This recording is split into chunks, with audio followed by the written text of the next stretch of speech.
Halo Bapak Ibu Saudara, sebelum kita mulai ibadah kita hari ini, kita mau sama-sama membaca 5 makna Pentakosta ketiga.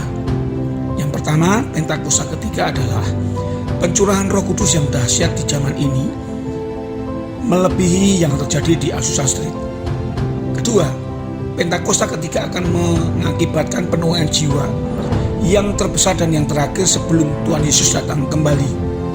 Yang ketiga, Pentakosta ketiga akan membangkitkan generasi Yeremia, yaitu anak-anak muda yang dipenuhi Roh Kudus, cinta mati-matian kepada Tuhan Yesus, tidak kompromi terhadap dosa, dan akan bergerak untuk memenangkan jiwa. Yang keempat, Pentakosta ketiga lahir di Indonesia dan bergerak ke bangsa-bangsa. Gerakan ini dari timur ke barat dan akan kembali ke Yerusalem. Yang kelima, Pentakosta ketiga akan memberikan kuasa untuk menyelesaikan amal agung, dan setelah itu Tuhan Yesus datang kembali. Yang percaya katakan haleluya. Tuhan memberkati kita semua.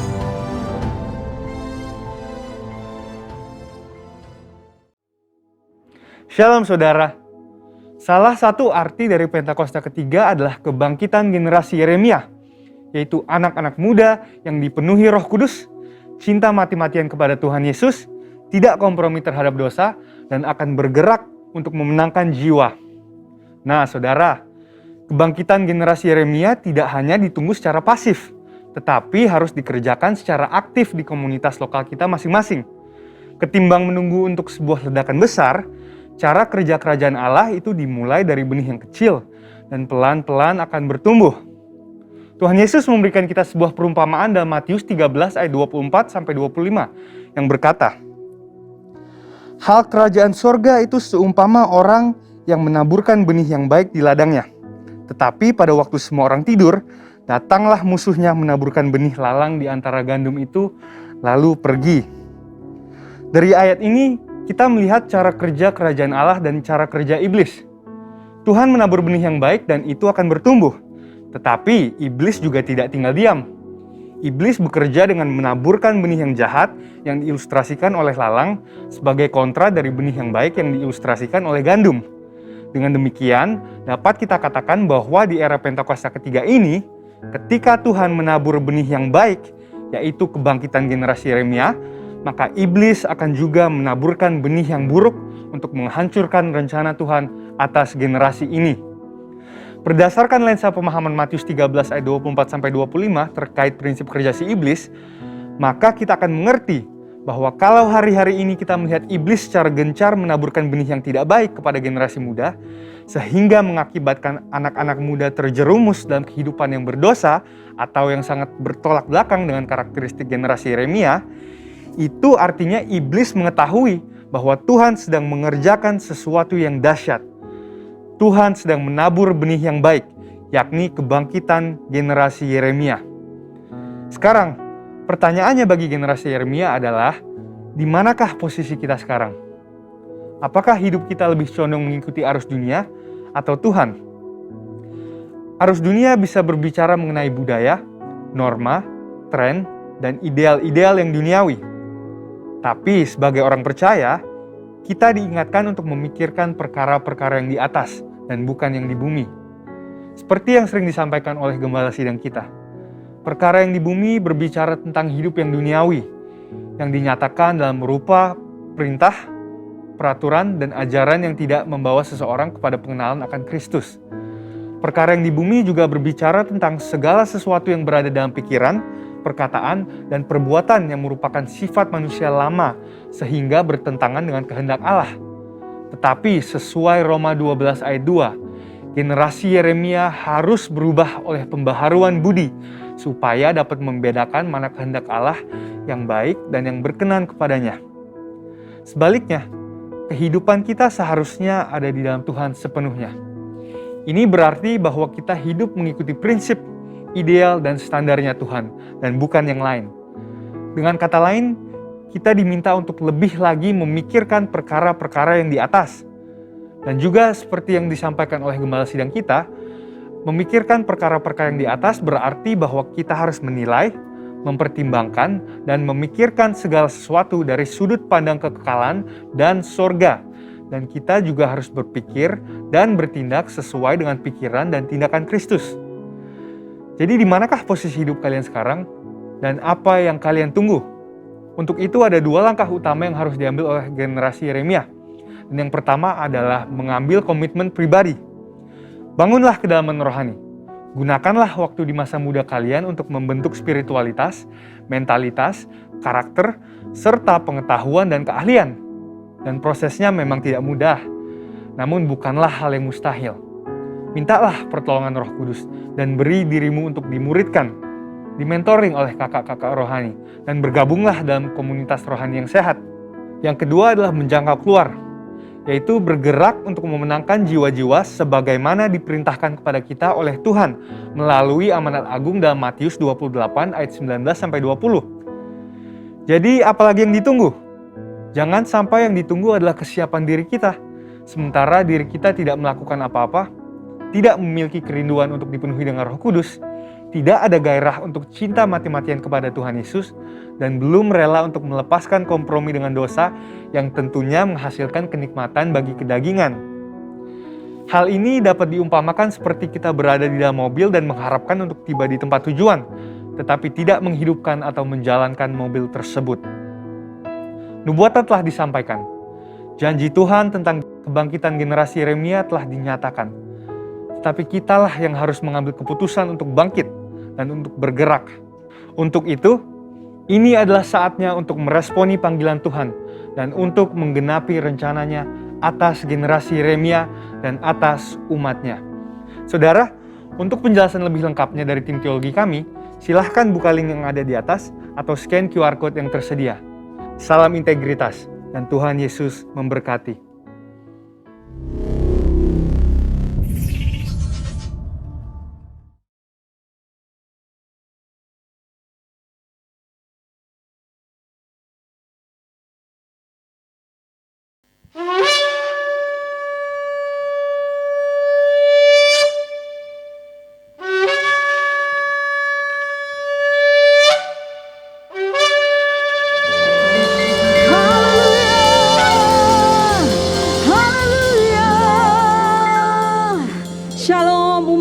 Dimanapun Anda berada, selamat hari Minggu. Mari kita sama-sama siapkan hati kita untuk masuk dalam hadirat Tuhan. Kita mau bawa korban pujian dan syukur kita ke hadapan Tuhan. Mari saya undang kita semua sama-sama siapkan hati kita berdoa. Terima kasih Tuhan Yesus yang baik. Terima kasih Tuhan buat kebaikan-Mu. Terima kasih buat kasih setiamu dalam hidup kami. Terima kasih Tuhan, Engkau sudah menuntun setiap kami Tuhan. Hingga hari ini Tuhan, kami mau datang ke hadirat-Mu. Kami mau menikmati kasih-Mu, kami mau menikmati hadirat-Mu. Kami minta Tuhan, Engkau hadir di setiap rumah-rumah umat-Mu. Biar mereka juga boleh merasakan Tuhan, hadirat-Mu, merasakan kasih-Mu Tuhan Yesus. Terima kasih Tuhan. Kuduskan dan sucikan setiap kami, agar kami layak Tuhan untuk masuk dalam hadirat-Mu lebih lagi. Mari sama-sama umat Tuhan, kita sembah Dia di dalam roh dan kebenaran.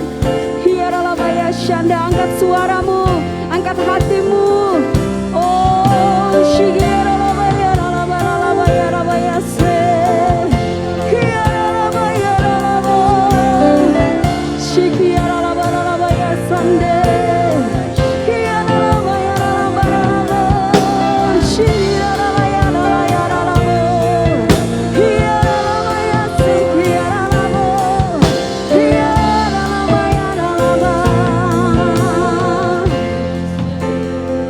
Panggil namanya Yes, panggil namanya Yesus.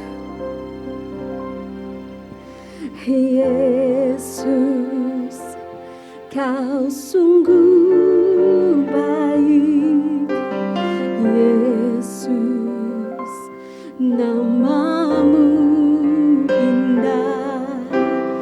Yesus, ku cinta Kau selalu, ku tinggikan, ku agungkan selamanya.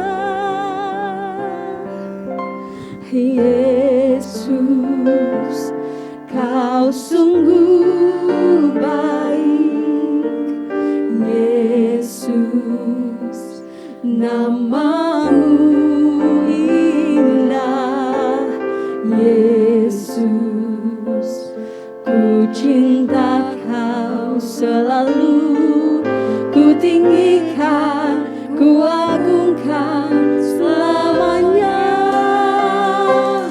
Ku mau memuji-Mu, ku selalu puji-Mu. Ku mau menyembah-Mu, ku selalu sembah-Mu. Kau yang layak terima semua pujian, kemuliaan hanya bagi Tuhan. Mari sama-sama umat Tuhan dari awal kita panggil namanya. Yesus, Kau sungguh baik. Yesus, namamu indah. Yesus, ku cinta Kau selalu, ku tinggikan, ku agungkan selamanya. Ku mau memuji-Mu, ku selalu puji-Mu. Ku mau menyembah-Mu, ku selalu sembah-Mu.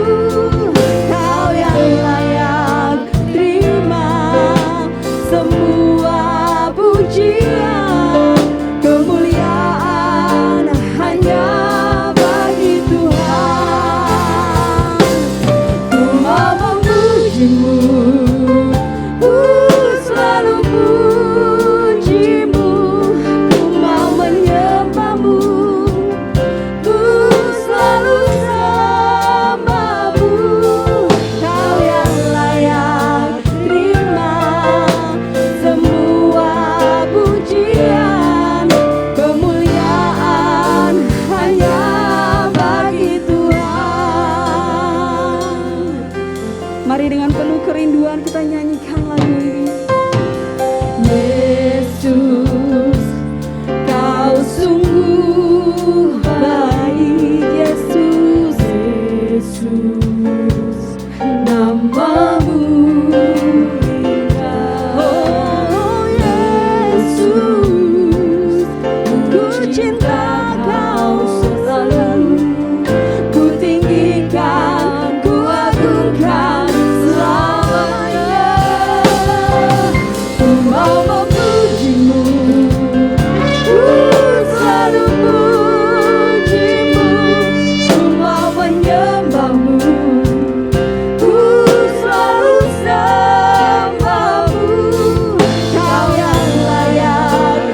Tiada yang seperti Engkau Tuhan Yesus.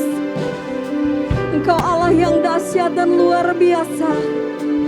Kami bersyukur kami punya Allah yang seperti Engkau.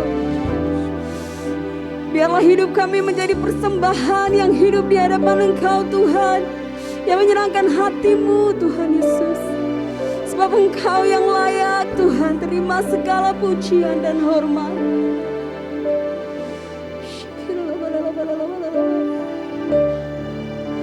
Kau yang layak, Kau yang layak, Kau layak disembah di dalam roh dan kebenaran.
tetap di dalam hadirat Tuhan.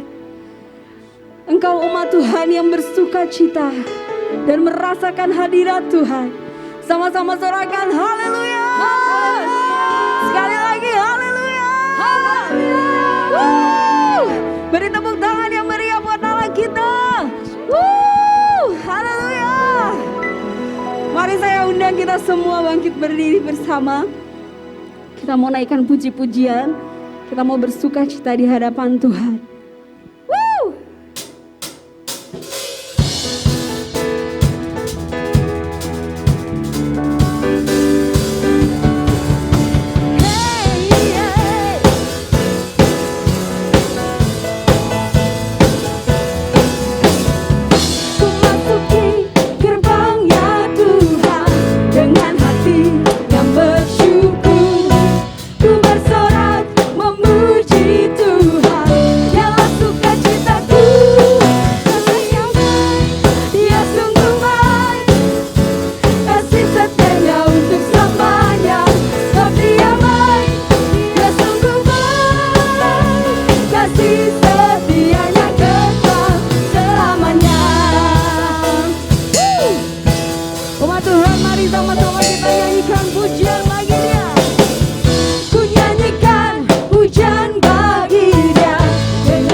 Kita naikkan jempol kita ke atas.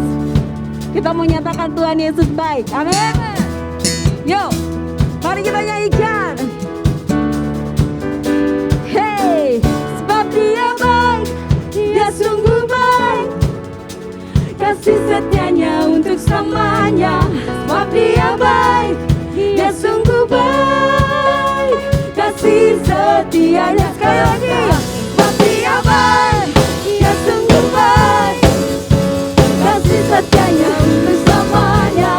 Sebab Dia baik, Dia sungguh baik. Kasih setianya kekal.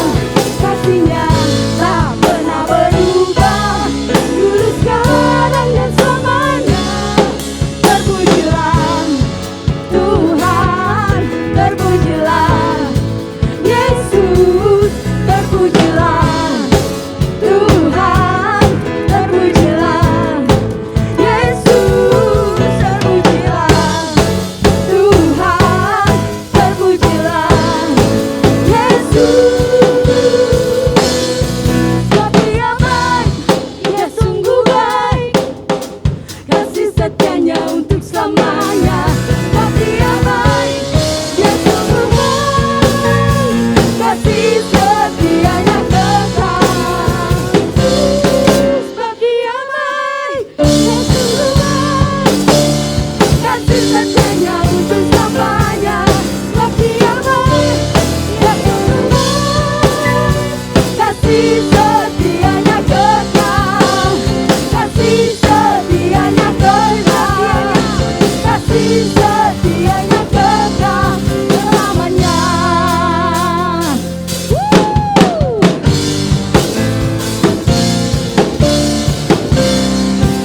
percaya Tuhan kita sanggup melakukan perkara-perkara yang dahsyat dalam hidup kita, amin. Yes, Engkau baik Tuhan Yesus. Terima kasih Tuhan. Ini kami umat-Mu Tuhan Yesus. Kami siap untuk mendengarkan firman-Mu. Berbicaralah kepada setiap kami Tuhan. Biarlah firman-Mu menguatkan setiap kami. Penuhi kami dengan kasih-Mu Tuhan Yesus. Agar kami dapat mengerti Tuhan isi hati-Mu. Penuhi hatiku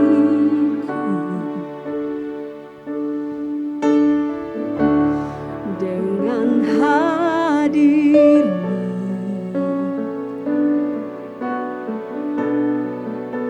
Ku rindu memandang wajah-Mu, oh Tuhan, di dalam kekudusan-Mu.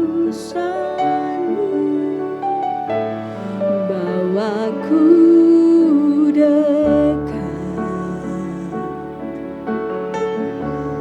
dalam hati-Mu.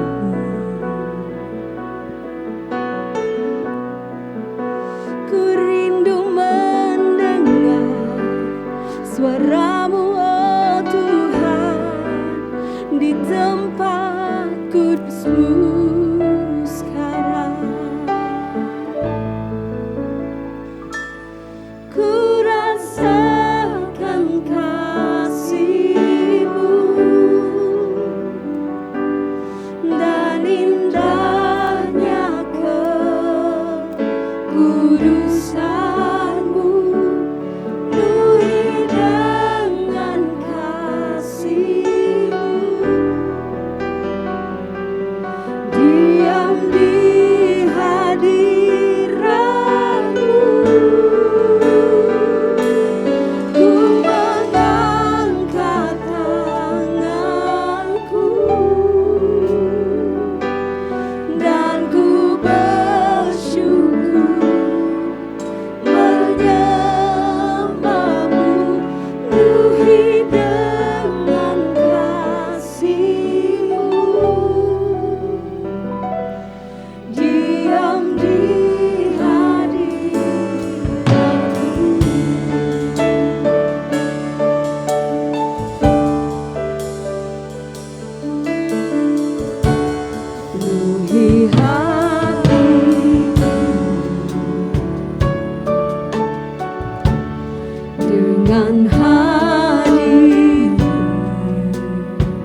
diam di hadiratmu.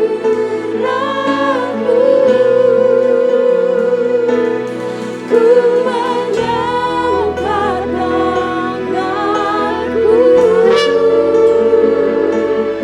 dan ku bersyukur menyembahmu, Tuhan dengan kasih-Mu.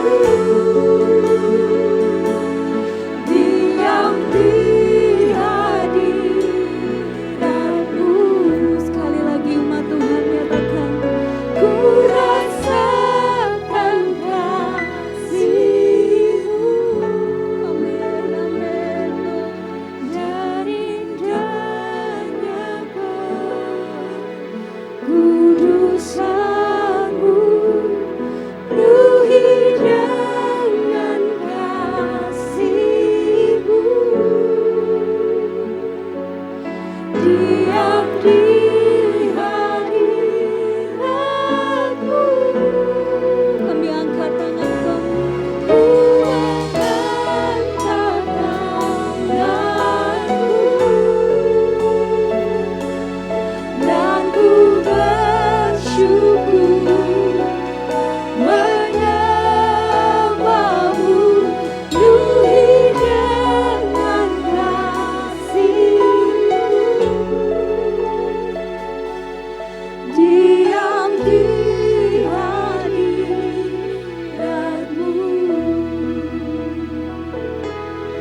Diam di hadiratmu.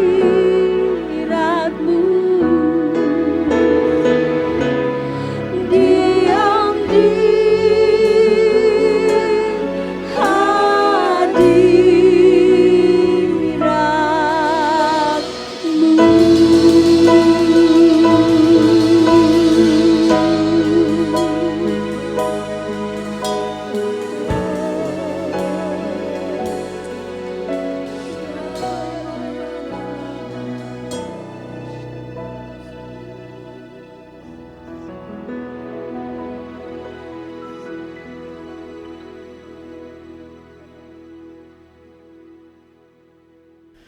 Ora basyana takara batakara basikana takara lapa. Ora basyana rabatakara lapa. Biarlah hari ini kami bawa hati yang melimpah ucapan syukur dengan pujian penyembahan kami. Biarlah Engkau disenangkan ya Tuhan. Sebagai satu ucapan syukur, satu minggu Engkau sudah menyertai kami, memelihara kami, melindungi setiap kami dengan kebaikan dan kemurahan-Mu ya Bapa. Sebentar lagi kami mau mendengar sebagian dari kebenaran firman-Mu. Kami mau siapkan hati kami, karena kami tahu Tuhan, firman-Mu adalah pelita bagi kaki kami dan menjadi terang bagi jalan-jalan kehidupan kami. Kami tidak mau salah jalan dalam hidup kami. Biarlah Engkau tuntun kami hari ini Tuhan dengan firman-Mu ya Bapa. Kami buka hati di hadapan-Mu. Penuhi kami dengan kuasa-Mu Tuhan. Untuk kami boleh menangkap isi hati-Mu hari ini. Dan kami mau lakukan dalam hidup kami. Sehingga kami tetap dalam rencana dan kehendak Tuhan. Sehingga rencana-Mu digenapi, nama-Mu dipermuliakan. Urapi hamba-Mu, urapi kami semuanya. Kami mau mendengar, kami mau belajar sebagian dari firman-Mu. Ajar kami Tuhan, nasihati kami. Dalam nama Yesus. Setiap kita yang sama-sama belajar firman Tuhan, sama-sama kita katakan, amin, amin. Shalom saudara. Dengan sukacita saya menyapa, bagaimana kabarnya semuanya? Sehat, luar biasa, diberkati Tuhan. Saya selalu berdoa kiranya semuanya dalam berkat Tuhan, dalam perlindungan Tuhan, dan dalam anugerah Tuhan. Yang percaya katakan amin. Saya persilakan duduk kembali di dalam hadirat Tuhan, saudara.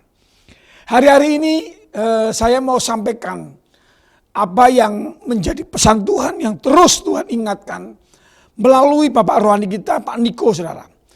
Gereja, saudara, gereja kita hari-hari ini, saudara perlu ketahui, Tuhan sedang bawa kita ada dalam sebuah kegerakan, dalam sebuah gelombang yang luar biasa, yang boleh kita sebut namanya Pentakosta yang ketiga. Apa itu Pentakosta ketiga? Itu berbicara tentang pencurahan Roh Kudus yang dahsyat dan luar biasa. yang Tuhan taruh di dalam hati gembala kita, saudara. Bahwa nanti di Pentakosta yang ketiga ini akan terjadi kegerakan yang dahsyat. Bahkan lebih dahsyat, lebih luar biasa dibandingkan pencurahan Roh Kudus yang sebelum-sebelumnya. Perlu kita merenungkan kembali, saudara. Satu kebenaran yang dituliskan di dalam firman Tuhan.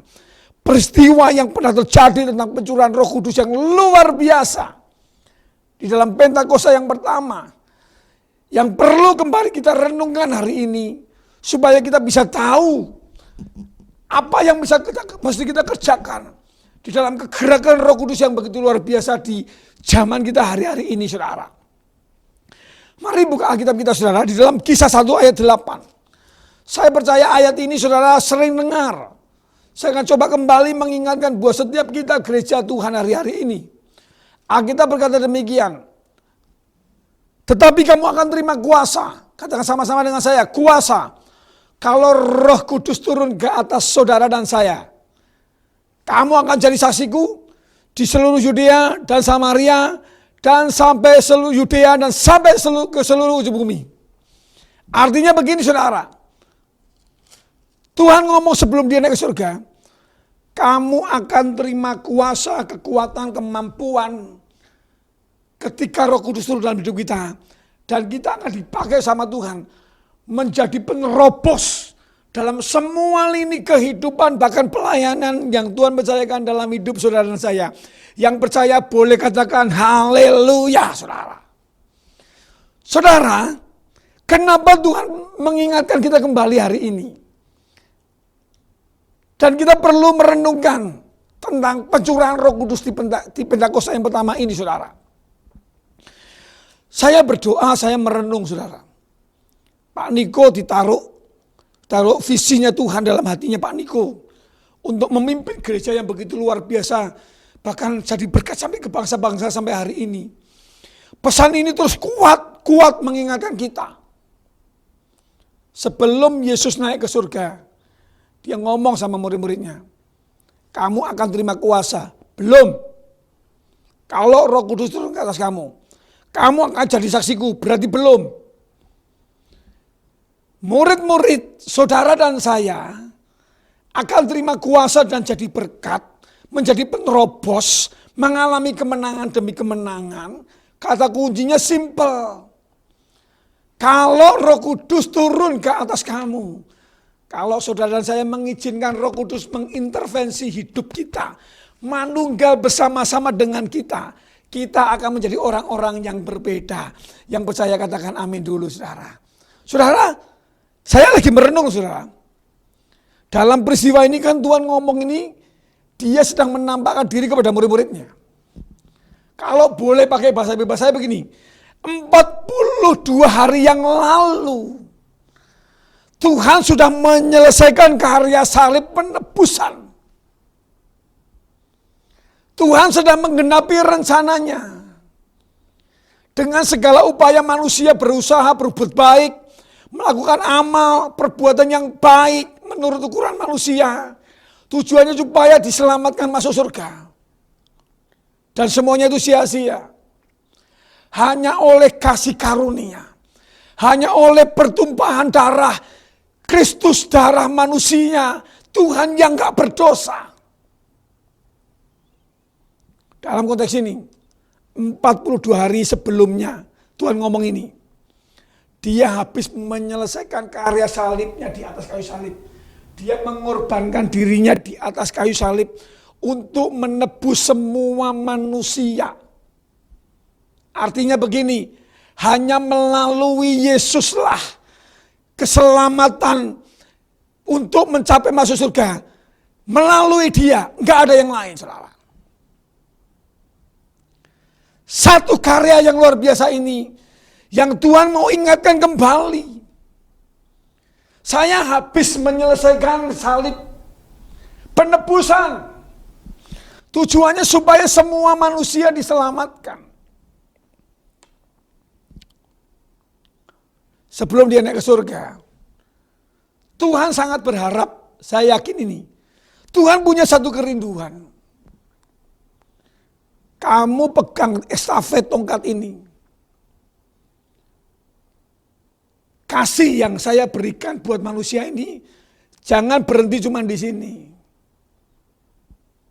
Ada satu pesan yang penting, di mana Tuhan mau memberikan satu pilihan.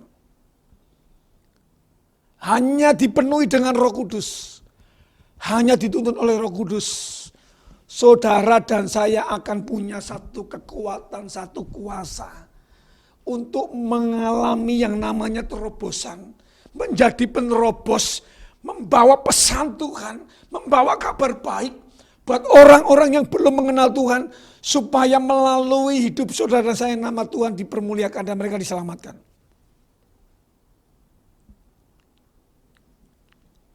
Ketika murid-murid mendengar pesan ini, ada dua hal yang menarik yang kita bisa gali, saudara. Respon apa yang kita akan gali, yang kita bisa pelajari, saudara. Ketika Tuhan ngomong ini sebelum dia naik ke surga, dan setelah dia ngomong kemudian Tuhan naik ke surga, pesan yang menarik, respon menarik yang kita bisa pelajari. Yang pertama adalah begini, Kisah 1 ayatnya yang ke-14a. Setelah Tuhan ngomong seperti itu, kemudian dia naik ke surga. Apa yang dilakukan murid-murid pada waktu itu?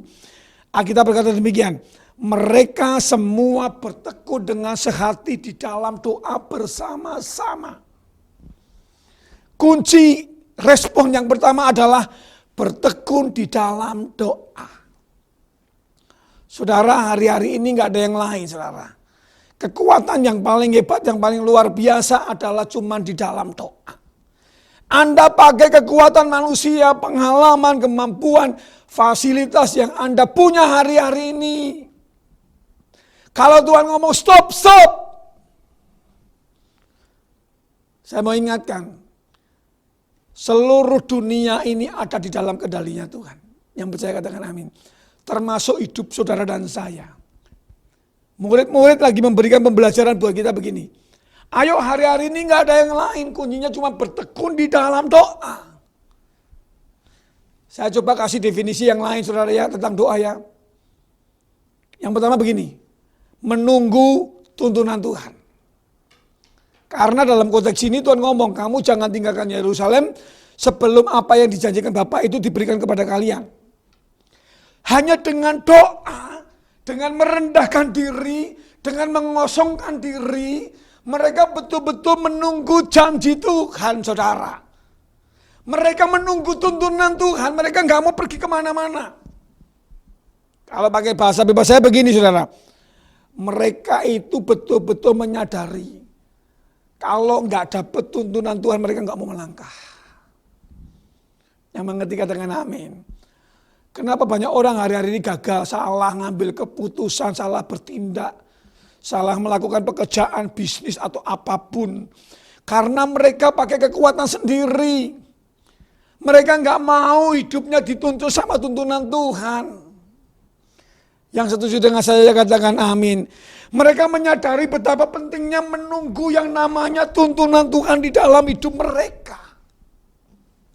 Yang mengerti katakan amin, saudara. Itu prinsip doa yang pertama, saudara. Hari-hari ini kalau Anda lagi gak tahu mesti lakukan apa, coba cari nasihat teman boleh. Masukkan sama teman-teman orang yang punya pengalaman gak apa-apa. Semua menjadi referensi saja. Tapi yang paling penting adalah ayo minta tuntunan Tuhan. Anda izinkan hidupmu cari waktu khusus sendiri, luangkan ngomong sama Tuhan. Saya yakin dan percaya tuntunan Tuhan gak akan pernah salah, saudara. Yang setuju dengan saya boleh katakan amin. Bilang sama sebelahmu, hari ini ayo belajar untuk mendengar tuntunan Tuhan. Cari tuntunan Tuhan hari-hari ini, saudara. Yang kedua, maksudnya doa, saudara, menunggu janji Tuhan. Pak, Bu, menunggu itu gampang gak sih? Menunggu itu kata orang dunia begini, pekerjaan yang paling membosankan adalah menunggu. Mereka berdoa gak lama, saudara. Waktu mereka mendengar pesan Tuhan, kemudian mereka meresponi untuk berdoa. Hari pertama mereka berdoa menunggu tuntunan Tuhan. Kemudian hari kedua mereka menunggu tuntunan Tuhan. Gak lama, saudara. Hampir selama 10 hari mereka berdoa. Tunggu janji Tuhan. Bapak Ibu Saudara, hari ini mungkin kau sedang bergumul dengan masalah dalam hidupmu. Mungkin masalah pekerjaan, bisnis mulai melesu, lagi mengalami kelesuan ekonomi, krisis ekonomi Pak, sakit penyakit, mungkin masalah keluarga yang sedang kau hadapi hari-hari ini saudara. Masihkah engkau sabar menunggu janji Tuhan? Saya ingatkan buat saudara, Tuhan yang kita sembah, Dia nggak pernah lalai menepati janjinya. Dia selalu tepat pada waktunya untuk menolong saudara dan saya. Yang percaya katakan amin. Kuncinya cuma satu, sabar. Katakan sama-sama dengan saya, sabar. Bisa jadi Anda hampir putus asa, jangan-jangan besok Tuhan mau jawab doa saudara. Makanya jangan pernah berhenti yang namanya berdoa. Belum dijawab doa lagi. Yang mengerti katakan amin saudara. Ayo sabar. Orang yang sabar, ciri-cirinya apa saudara? Salah satunya, dia nggak akan paksa Tuhan. Dia tahu yang namanya kairos. Bukankah kehendak, hak prerogatif itu kan kepunyaan Tuhan saudara. Jadi jangan paksa Tuhan saudara. Kalau hari-hari ini kau sedang menunggu jawaban doa dalam hidupmu, ayo sabar. Tetaplah berdoa. Percaya, nanti kalau kairos datang, kita akan terheran-heran dan terpesona melihat tangan Tuhan yang ajaib, yang melakukan sesuatu perkara yang dahsyat, yang luar biasa, yang digenapi dalam kehidupan saudara dan saya yang percaya. Tepuk tangan katakan haleluya saudara. Ternyata kuasa doa ini dahsyat banget saudara. Murid-murid meresponi tentang perintah Tuhan. Mereka memilih untuk bertekun sehati dalam doa. Ayo saudara, hari ini banyak doa ya. Lebih sungguh-sungguh lagi sama Tuhan. Bangun keintiman sama Tuhan. Bangun pagi, luangkan waktu cari Tuhan. Baca firman Tuhan. Bisa jadi hari itu Tuhan akan bicara sama saudara. Kalau doa, jangan ngomong terus saudara. Izinkan Tuhan yang ngomong sekali-kali sama kita. Yang mengerti anggukan kepala sama Tuhan. Haleluya, haleluya. Yang kedua terakhir. Respon apa yang dilakukan oleh murid-murid? Di Kisah 2, ayat 41 sampai 47. Saya nggak usah bacakan semuanya. Nanti saudara baca di rumah boleh. Itu dengan perikopnya cara hidup jemaat yang pertama. Setelah mereka dipenuhi dengan Roh Kudus, Alkitab mencatat demikian. Salah satunya adalah Petrus. Dia berkhotbah nggak sampai 5 menit. 3.000 orang memberi diri dibaptis. Saya mencoba untuk menerjemahkan secara spesifik saudara ya. Saya pikir waktu saya baca Petrus dipenuhi Roh Kudus, yang tadinya dia cuma orang yang biasa, pernah menyangkal Yesus. Kalau bahasa bebas saya begini, orang ini udah tertolak, kalau dalam pelayanan udah gagal, udah menyangkal Yesus, murtad lah istilahnya saudara.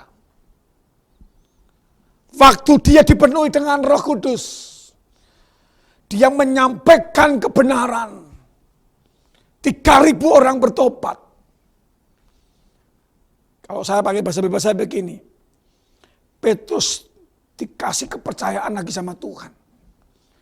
Saudara, hari-hari ini jangan izinkan hidupmu di zona kenyamanan, saudara.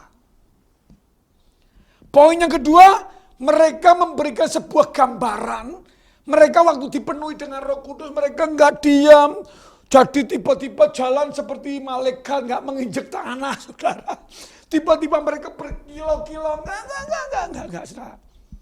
Poinnya kedua begini loh, mereka bergerak. Orang yang dipenuhi Roh Kudus itu ada satu gerakan. Dia nggak bisa nyaman di zona nyaman, saudara. Nggak nyaman, dia nggak mau. Orang yang dipenuhi Roh Kudus nggak suka dengan zona kenyamanan. Dia nggak tahan kalau nggak menyampaikan kabar baik. Menceritakan tentang kedahsyatan-kedahsyatannya Tuhan. Karena mereka betul-betul mengalami turning point di dalam hidupnya. Saya yakin dan percaya saudara punya turning point yang berbeda-beda dalam setiap kehidupan saudara. Coba renungkan baik-baik. Terakhir waktu Anda mengalami perjumpaan dengan Tuhan, Anda lagi galau, lagi ada di persimpangan jalan. Anda seakan-akan lagi menemukan jalan buntu dalam hidupmu. Tiba-tiba Tuhan datang, hadir dan menolong hidup saudara. Dan itu menjadi sebuah turning point dalam hidup kita, saudara. Saya berharap, ayo mulai hari ini, di posisi masing-masing hidup saudara saya. Ada dari saudara mungkin yang dipanggil dalam dunia usaha, dunia bisnis, Anda sedang bekerja di kantor, di sekolah, di kampus-kampus, di rumah tangga, dalam pelayanan apapun. Pastikan Anda di posisi masing-masing, Anda bertanggung jawab dengan apa yang Tuhan percayakan dalam hidup saudara. Lakukan segala sesuatu seperti untuk Tuhan. Tujuannya apapun Anda, posisi Anda hari ini. Sudahkah kepercayaan yang Tuhan berikan dalam hidup saudara ini, Anda sudah melakukan seperti untuk Tuhan? Endingnya nggak ada lain saudara. Anda mau cerita bisnis, mau cerita sekolah, mau cerita pekerjaan, cerita apapun. Ujung-ujungnya semua karena Yesus. Semua karena kebaikan Tuhan. Wah, dahsyat banget. Kalau gereja ngomong tentang ini, saya percaya Indonesia akan penuh dengan kemuliaan Tuhan. Yang percaya boleh tepuk tangan sama Tuhan, katakan amin. Masalahnya begini saudara. Saya banyak melihat gereja males gerak. Kalau bahasa anak muda sekarang ini mager saudara. Mager. Ada sebagian orang-orang mulai mager. Males gerak. Kenapa saudara? Kenapa banyak gereja dengar gelombang yang dahsyat yang luar biasa begini? Ini kalau bahasa apa namanya dunia marketplace gitu ya. Tuhan lagi kasih proyek loh, ngajak saudara dan saya loh. Untuk menjadi mitranya, untuk memenangkan jiwa saudara. Justru kenapa malah kita ada di posisi mager? Apa yang menyebabkan orang kok jadi mager? Waktu mendengar kegerakan Pentakosta yang ketiga ini saudara. Kalau menurut saya ada dua. Yang pertama, mereka nggak memahami pengorbanan salib Kristus saudara. Mereka nggak tahu tentang pengorbanan Tuhan di atas kayu salib. Saudara mesti sadari, tidak ada keselamatan di dalam nama siapapun selain di dalam nama Yesus. Tanpa pertumpahan darah, tidak ada pengampunan dosa. Makanya kalau orang memahami pengorbanan Tuhan di atas kayu salib, dia akan keluar dari magernya saudara. Bilang sama sebelahmu, ayo mulai ini kita keluar dari mager kita. Orang kalau mager karena itu, dia nggak memahami pengorbanan Tuhan di atas kayu salib saudara. Yang setuju katakan amin. Yang kedua terakhir apa? Terikat dengan dunia saudara. Dunia itu memang enak saudara ya. Dunia itu tawarannya luar biasa. Menyenangkan dengan berbagai fasilitas. Saya nggak melarang Anda menikmati fasilitas. Saya juga menikmati kemajuan teknologi, peradaban, fasilitas. Apalagi di kota besar seperti ini saudara. Wah, tawaran-tawarannya kayaknya enak banget. Tapi ingat baik-baik. Yesus pernah kasih nasihat. Di Matius 6 ayat 21 ngomong gini. Di mana hartamu berada, di situ hatimu berada. Wow, keras banget ini nasihat saudara. Kalau Anda terbiasa cari uang dikit-dikit diukur dengan uang. Pokoknya kalau nggak uang kita nggak aman. Kalau kita nggak punya uang kita nggak dipandang sebagai manusia. Halo. Ketika Anda membiasakan itu, hatimu akan terpaut di sana. Sehingga engkau nggak bisa mengerti yang namanya pemahaman tentang hal-hal yang sifatnya rohani. Bilang sama sebelahmu, untung bukan kita, gitu ya. Cek hati kita. Di mana harta berada, di situ hati kita saudara. Tuhan ngomong loh saudara. Saya nggak melarang cari duit. Tak doain semuanya diberkati. Usahanya dilancarkan. Pintu tertutup dibuka. Pekerjaan dapat promosi. Sekolah dapat nilai yang terbaik yang luar biasa. Pertanyaannya begini, jangan membuat itu terlena. Jangan kita dapatkan itu membuat kita justru malah jauh dari Tuhan. Akhirnya hati kita malah fokusnya ke sana. Oh, dunia itu memang luar biasa.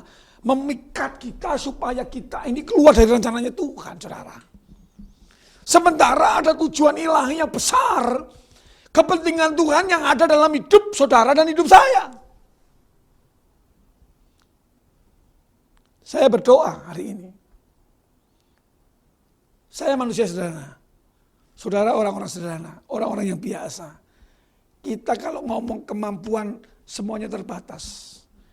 Ingat, kalau kita izinkan Roh Kudus menerobos hidup kita, mengintervensi hidup kita, menjadi satu dengan hidup kita, kita akan menjadi penerobos.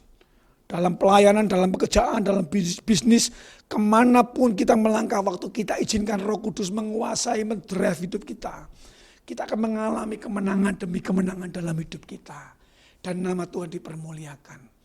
Kita diberkati, tujuannya untuk satu, supaya banyak jiwa-jiwa mengenal siapa Tuhan kita. Itu tujuan Tuhan mencurahkan Roh Kudus. Untuk menjadikan semua bangsa murid Tuhan. Saya tantang saudara. Waktu Anda dengar firman Tuhan hari ini.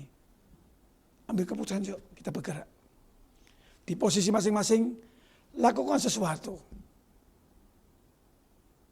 Biar hidup kita jadi berkat. Nama Tuhan dipermuliakan. Yang mau, tundukkan kepala di depan Tuhan, saya berdoa.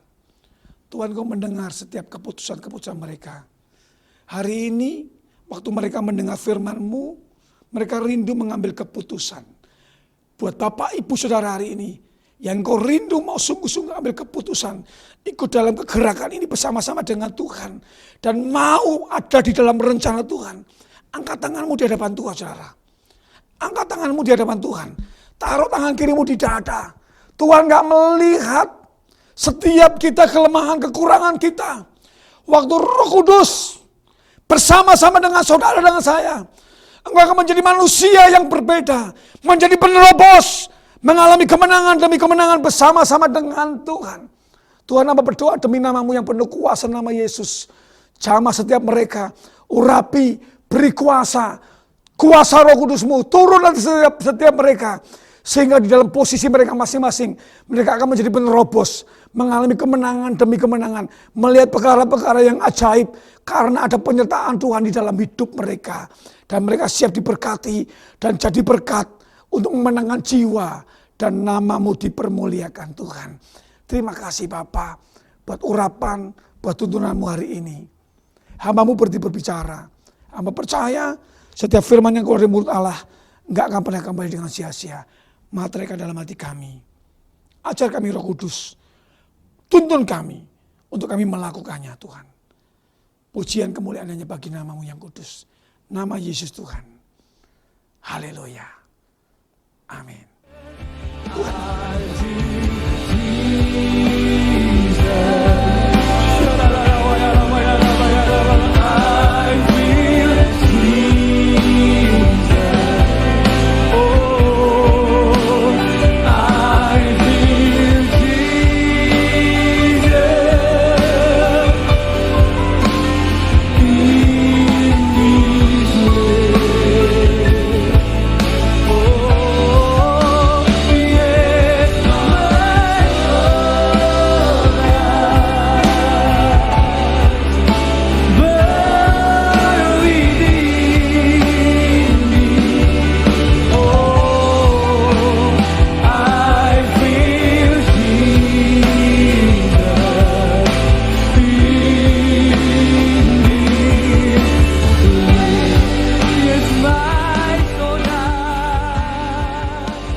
Tuhan, terima kasih buat hadirat-Mu di siang ini ya Tuhan. Terima kasih buat kebenaran firman-Mu Tuhan. Biar firman-Mu terus tanam dalam setiap kehidupan kami. Dan kami terus menjadi pelaku-pelaku firman-Mu Tuhan. Kami berkati hamba-Mu yang menyampaikan isi hati-Mu. Berkati hamba-Mu dimanapun hamba-Mu melayani. Akan banyak jiwa dimenangkan. Kau berkati keluarganya ya Tuhan. Kami percaya apa yang diusahakan, apa yang dipekerjakan Tuhan buat berhasil dan beruntung. Terima kasih Tuhan, kami juga memberkati ya Tuhan Tuhan setiap pemimpin rohani kami, dari Pak Niko dan keempat wakilnya, Karayon kami Pak Budi Totong dan tim pengembalaan Rayon 1H, juga gembala kami di tempat ini. Tuhan berkati hamba-hambamu yang setia, semua keluarga dalam pelindungan-Mu Tuhan. Terima kasih Tuhan, kami juga berkati Indonesia Tuhan. Tuhan Kau berkati Indonesia, hatimu, pikiranmu ada di bangsa kami ya Tuhan. Engkau terus pulihkan bangsa kami ya Tuhan. Engkau pakai bangsa kami untuk menangkap setiap jiwa-jiwa Tuhan. Engkau berkati ya Tuhan pemerintahan yang ada, dari presiden dan jajaran kabinet yang ada, Polri, TNI sampai ke RT RW. Tuhan berikan mereka hati yang takut Tuhan, dan mereka unity membangun bangsa kami dengan bangsa yang takut Tuhan. Terima kasih ya Bapa, kami juga berkati ya Tuhan untuk setiap kulkul yang ada. Engkau berkati Tuhan, biar kulkul yang ada terus menangkan jiwa-jiwa Tuhan. Berkati jemaat-jemaat-Mu dimanapun saat ini mendengarkan ya Tuhan. Kau berkati mereka, apa yang menjadi usaha pekerjaan mereka, Tuhan berkati dalam nama Tuhan Yesus. Terima kasih ya Bapa, sebentar kami mau berpisah satu dengan yang lain. Kami rindu Tuhan, terima berkat daripada-Mu lewat hamba-Mu dalam nama Tuhan Yesus. Mari umat yang dikasih Tuhan, sebelum kita akhiri pada kita hari ini, yuk sama-sama siapkan hati dengan iman percaya angkat tangan di hadapan Tuhan. Tuhan, terima kasih buat firman-Mu, sempurnakan ibadah hari ini dengan berkat-Mu. Kami angkat tangan, kami tahu hidup kami karena berkat Tuhan.